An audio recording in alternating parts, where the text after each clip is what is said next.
Hello and welcome everyone to this video series on robot structural analysis. We look at the different features and functionality of robot structural analysis in this particular video series.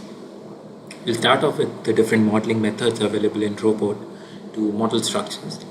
And to start off, we'll look at the first method that we look at is the integration with Revit. So in case the designer has already prepared the physical model in Revit, the same model can then be imported into robot using the robot Revit integration. Now in order to use this integration, we need to install the robot structural analysis extension for Revit. We can download and install it from the Autodesk desktop app. Once installed, you can find the extension under the Analyze ribbon within the Structural Analysis tab. Now before I translate the model, there are a couple of checks that I can perform whether my model is accurate or not. So while the designer develops the physical model, Revit has this inherent capability where for all the elements which are defined as structural elements, you have this option of enabling the generation of the analytical model. So in this particular case, we can quickly check for the column whether the enable analytical model property has been turned on or not. And same way, we can look at the other elements, the walls, the floor slabs, and we'll notice that for all these elements, this particular property has been turned on.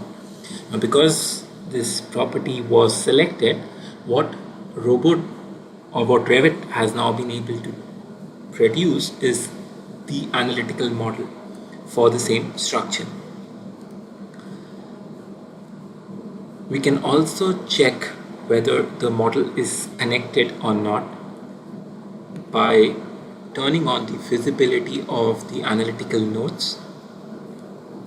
What you'll notice is the nodes have been color coded in a way. This is because we've applied a filter that for all the unconnected analytical nodes, they should be displayed with this red appearance. So we've made use of a filter which automatically allows us to determine which nodes are unconnected and probably might require some level of adjustment. Now in this particular case, when we look at the model, what we realize is because these nodes are coming at the cantilever portion of the slab, and because there is no additional node that they are connecting to, that is why they are being read as unconnected node, which in principle is the correct behavior. So that is how we can check for the unconnected nodes. Also, in case we require to adjust any of these nodes or we need to shift any of these elements, under the analytical model tools tab, we have the analytical adjust options. So whether it be the adjustment of your wall elements, any cutouts or any shaft openings that you define within the slab, or defining the rigid links. In case we want to specify a rigid diaphragm, we can make use of these analytical links to specify the structural behavior between those two nodes or those two elements. In this particular case, since we are okay with what analytical model Revit has developed, we can directly go to the structural analysis link, and again it gives us a couple of methods of sending the data from Revit to robot. The first method is in case both the applications are installed on the same machine. So we have a direct integration which automatically pushes the data from Revit to the robot environment. The second method is in case the designer who's preparing the physical model in Revit is working on a different machine and the structural engineer who will perform the analysis and design in robot is using a different machine. In this case, the designer can convert the data into an intermediate file format which is SMXX, and then this file can be shared with the engineer who can then use this file within robot to pull the details. In our case, since both the applications are on the same machine, we can make use of the direct integration.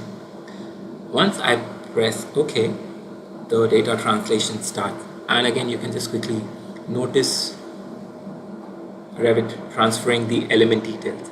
Once completed, it gives us a quick pop-up asking us whether we want to see the warning or events report.